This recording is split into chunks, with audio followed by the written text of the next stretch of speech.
This podcast does not provide medical nor legal advice. Please listen to the complete disclosure at the end of the recording. Hello, and welcome to Everyone Dies, the podcast where we talk about serious illness, dying, death, and bereavement. I'm Marianne Matzo, a nurse practitioner, and I use my experience from working as a nurse for 45 years to help answer your questions about what happens at the end of life. And I'm Charlie Navarrete, an actor in New York City, and here to offer an every-person viewpoint to our podcast. We are both here because we believe that the more you know, the better prepared you will be to make difficult decisions. So welcome to this week's show, which happens to be our Halloween show. Although every day seems like Halloween with Charlie and I, we eat too much candy and scare people. Yep. So ignore that and we'll just relax. Get yourself something spooky to drink, some cake, some Snickers bars, whatever floats your boat. And thank you for spending the next hour with Charlie and me for our discussion about ghost bikes and public grieving. In the first half, Charlie presents our recipe of the week, which is one of his favorite food groups, martinis. He also has another overlooked obituary, which is a series of obituaries about remarkable people whose deaths, beginning in 1851, went unreported in the New York Times. This week is about Hannie Schaft, a resistance fighter during World War II. She killed Nazis in the Netherlands and was known as the girl with the red hair on their most wanted list.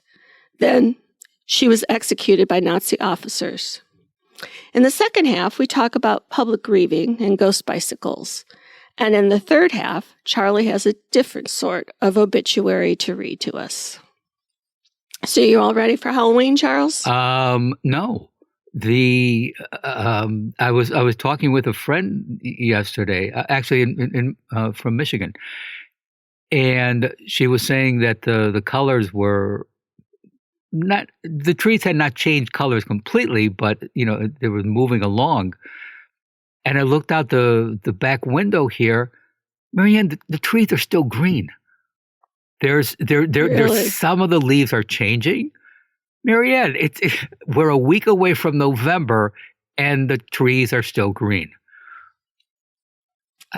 Well, I'm sitting here in shorts and a tank top because it's going to be 84 today. So, yeah, there we are. You can do without as you wish, but it's been 100 and whatever's all summer. So yeah, she said, well, there's that. Yeah, and then she said, well, maybe. It'll be different in Central Park. You should go walk through Central Park.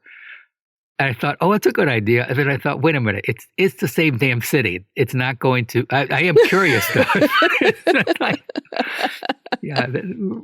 It's not like your house in Central Park is that far. Yeah, exactly. From each other. But it was just weird. It's like there's so much green. Oh well. So that's the big news of the week. So we probably need a martini after that, huh? Yes. Anytime's a good time. Any reason is a good reason for a martini. There are some funerals you are going to go to where you wish you had a martini or two to get you through the service and funeral lunch. Maybe you even have a friend attending that would agree with you. This week, we take a break from the usual funeral food and offer you actor Stanley Tucci's martini recipe. Mr. Tucci. Oh, Stanley Tucci. Isn't he just dreamy? Stanley. I'm sorry. Did I say that out loud? No, we're all reading your mind. Mr. Tucci, a former bartender, has strong feelings about the many origin stories of the martini. Too many people say too many things, and I wish they'd stop, he says. The only thing that matters is that the martini exists. Amen, Stanley. And sorry. And also good for Marianne that Mr. Tucci exists. On his Instagram isn't he page, just dreamy? Come on, admit it. He is a very charming man. There was he did a series on wine. A series on Italian food, yeah. On wines. Remember that? Yeah. Several years ago? It ran for a couple of seasons. It was on PBS, where he just, talked to people we have different people try different wines. Yeah. Oh, that's not the one I'm thinking about. Wait, are you thinking about the movie where eating? No, this was like some sort of series or something that he was doing, like eating with Stanley. Recently. Tucci No, Italy. Where he went to Italy. Yeah. Yeah. Yes. I'm sorry. I was yes. I think I saw one episode. It was fine. Where were we? Yes, Stanley, to his friends, of course, Mr. Tucci to me, shares his ideal recipe that can be made into a gin or, heaven forbid, a vodka martini. There's a time and place for both. Both are extra dry martinis with just a whiff of vermouth and, of course, are stirred, not shaken. For the record, James Bond was ordering a weak martini. Shaking a cocktail causes the ice cubes to chip, meaning they will melt and dilute the drink due to the aeration and agitation caused by shaking. This means a shaken martini is less flavorful. Shaking also alters the texture and mouthfeel of the cocktail. It's the quintessence of elegance that we all aspire to and believe we acquire when we drink one, Tucci adds. Finish it with lemon peel or green olives.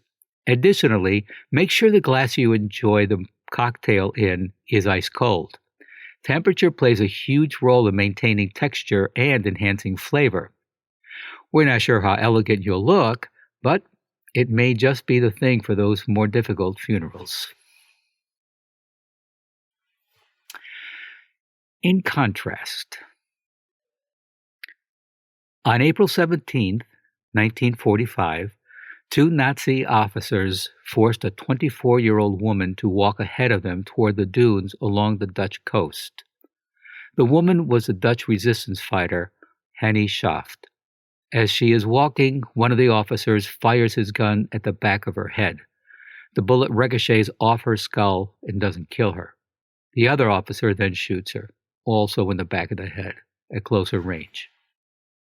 This is how Hannie Schaft died, just a few weeks before the end of World War II in Europe, known as the girl with the red hair, who had shot and killed multiple Nazis and collaborators.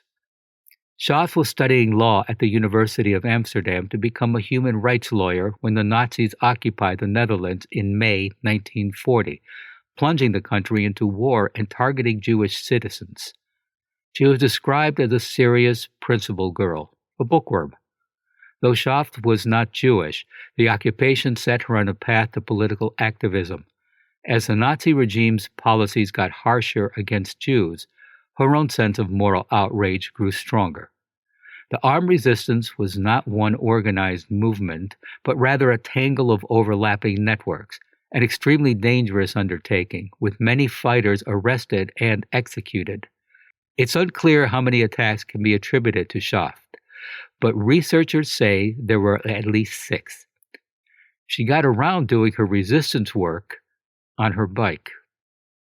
Before confronting her targets, Schaft put on makeup, including lipstick and mascara, and styled her hair.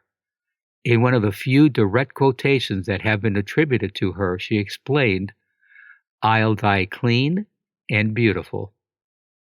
Once the Nazis started looking for the girl with the red hair, as she was described on their most wanted list, Schaft disguised herself by dyeing her hair black and wearing wire-frame glasses. She had made it a point not to put anything in writing. After the liberation of the Netherlands in 1945, Miss Schaft's body was dug up from a mass grave with hundreds of other people the Nazis had executed. She was the only woman among them.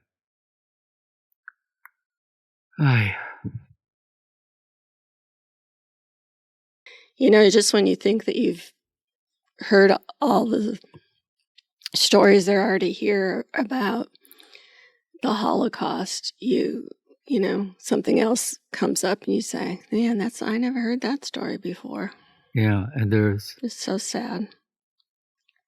And really, there's just so many stories out there, we'll never know. And, when, people came back from were fighting the war that, a lot of people just didn't want to talk about it. No. Mm-hmm. Please go to our webpage for this week's Martini recipe and additional resources for this program. Your tax-deductible donations are always welcome so that we can continue to offer you quality programming. Thank you in advance for making your donation at www.everyonedies.org. That's every, the number one, dies.org. Marianne? Thanks for the stories, Charlie. How we express our grief is a very personal thing. But in the face of public and violent deaths, the grief moves from being private to the larger community as part of the national or sometimes international healing process. One way that this is done is the building of shrines at the site of the death. Shrines offer people the opportunity to express private emotions in a public forum and provide a creative way to seek both individual consolation and communal recovery in the face of a public tragedy. Spontaneous shrines give us insight into the process of commemoration, community grief, and the beginning of establishing a public memory of the death. These shrines are built before it would ever be possible to build any other type of commemorative structure. These shrines are built in the earliest stage of public and private grief. In early America, death and burial were presided over by the family of the deceased who cleaned the body, built the coffin, dug the grave. At that time in our history, death was close and personal. By the 20th century, death had been delegated to professionals in healthcare and in the funeral industry. Instead of burial on the family homestead, the dead were buried in cemeteries that are removed from the community at large. In the same way that death rituals occur outside of the community, grieving is a private matter, and the bereaved are expected to follow the rules by controlling their emotions in public. Jack Goody points out the interrelationship of loss of local community, detachment from personal death, and tragedy. He says the lack of communities, the growth of individualism, involves a certain withdrawal from each other's personal problems, including their deaths and their dead, unless these occur within the context of a natural calamity. It is within the disaster in the community that a sense of national community is formed, and individuals feel both the grief that is often repressed in personal context and a need to actively respond. Which brings us to ghost bikes. The ghost bikes commemorate bikers killed while riding.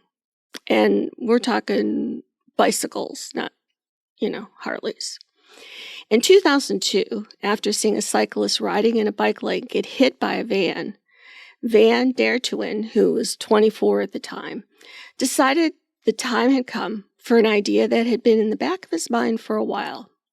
So one night, he got a twisted bike, painted it ghostly white, and it had a "Cyclist Struck Here" sign, appeared at the site where the woman was struck. The bike was removed within a few days, but Van de Turn thought it had an impact. He said, passing it every day, I could see the reaction from the drivers. People were slowing down in this residential neighborhood, and that amazed me. Through 2004, he installed about 20 others throughout the city, taking a sledgehammer to bikes that were not mangled looking enough. He was soon overwhelmed by letters from people worldwide who were touched by the memorials. There are now ghost bike memorials all over the world. Everyone involved with the ghost bikes has a story. Eric Borer, a cyclist with Ghost Bikes Pittsburgh, has battle scars.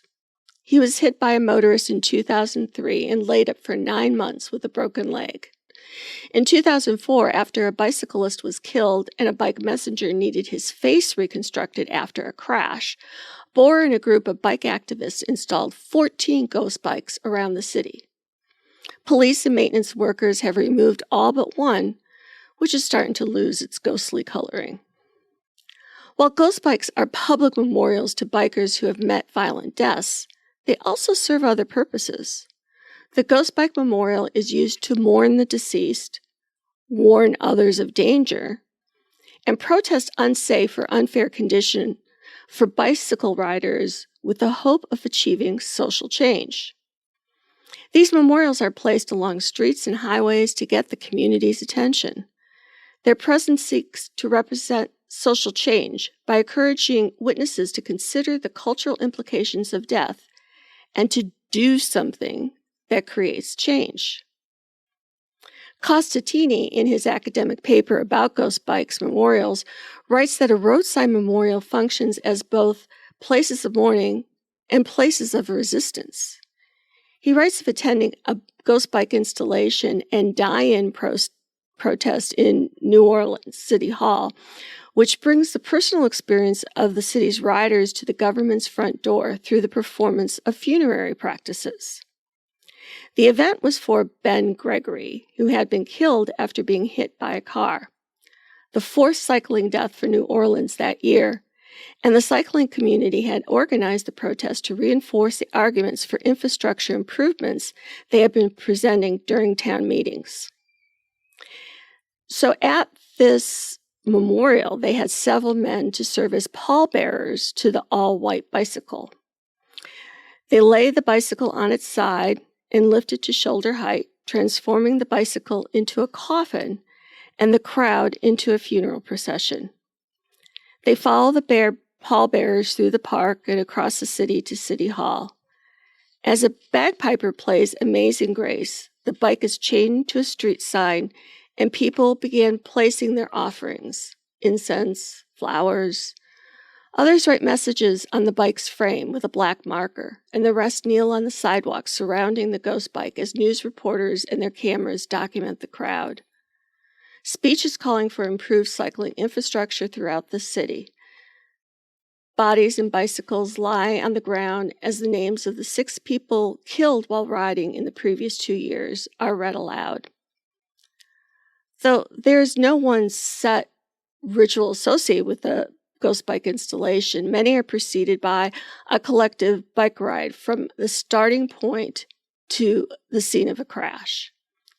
Each of these ghost bikes installation speeches references the goals of the protesters who are seeking change through the illustration of their struggles, and each strives to capture the attention of the political representatives housed within City Hall, the lawmakers and influencers who have the power to create those changes.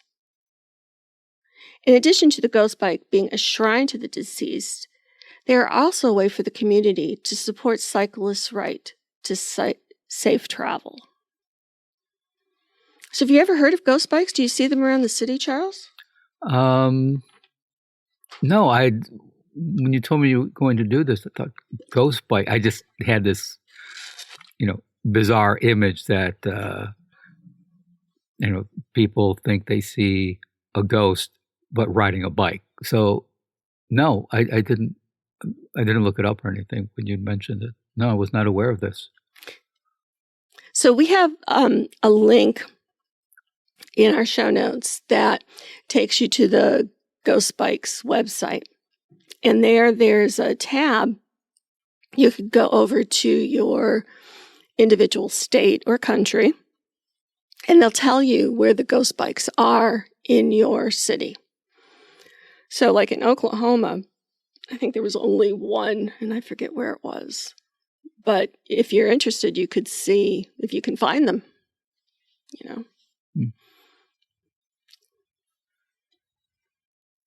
In our third half, Everyone Dies listeners know how much we like an offbeat obituary. Today, we have the obituary for William Ziegler. William Ziegler escaped this mortal realm on Friday, July 29th, 2016, at the age of 69. We think he did it on purpose to avoid having to make a decision in the pending presidential election. He leaves behind 4 children, 5 grandchildren, and the potted meat industry, for which he was an unofficial spokesman until dietary restrictions forced him to eat real food. William volunteered for service in the United States Navy at the ripe old age of 17, and immediately realized he didn't much enjoy being bossed around. He only stuck it out for one war. Before his discharge, however, the government exchanged numerous ribbons and medals for various honorable acts. Upon his return to the city of New Orleans in 1971, thinking it best to keep an eye on him, government officials hired William as a fireman. After 25 years, he realized that running away from burning buildings made much more sense than running toward them. He promptly retired. Looking back, William stated that there was no better group of morons and mental patients than those he had the privilege of serving with, except Bob. He never liked you, Bob. Following his wishes, there will not be a service, but well-wishers are encouraged to write a note of farewell on a Schaefer light beer can and drink it in his honor. He was never one for sentiment or religiosity, but he wanted you to know that if he owes you a beer, and if you can find him in heaven, he will gladly allow you to buy him another. He can likely be found forwarding tasteless internet jokes. Check your spam folder, but don't open these at work. Expect to find an alcoholic dog named Judge passed out at his feet. Unlike previous times, this is not a ploy to avoid creditors or old girlfriends. He assures us that he is gone, and he'll be greatly missed. So, from that farewell to ours, please stay tuned for the continuing saga of Everyone Dies, and thank you for listening. This is Charlie Navarrete, and from science fiction writer Isaac Asimov, life is pleasant, death is peaceful. It's the transition that's troublesome. And I'm Marianne Matzo, and we'll see you next week. Remember, every day is a gift. This podcast does not provide medical advice. All discussion on this podcast, such as treatments, dosages, outcomes, charts, patient profiles, advice, messages, and any other discussion are for informational purposes only and are not a substitute for professional medical advice or treatment. Always seek the advice of your primary care practitioner or other qualified health providers with any questions that you may have regarding your health. Never disregard professional medical advice or delay in seeking it because of something you have heard from this podcast. If you think you may have a medical emergency, call your doctor or 911 immediately. Everyone Dies does not recommend or endorse any specific tests, practitioners, products, procedures, opinions, or other information that may be mentioned in this podcast. Reliance on any information provided in this podcast by persons appearing on this podcast at the invitation of Everyone Dies or by other members is solely at your own risk.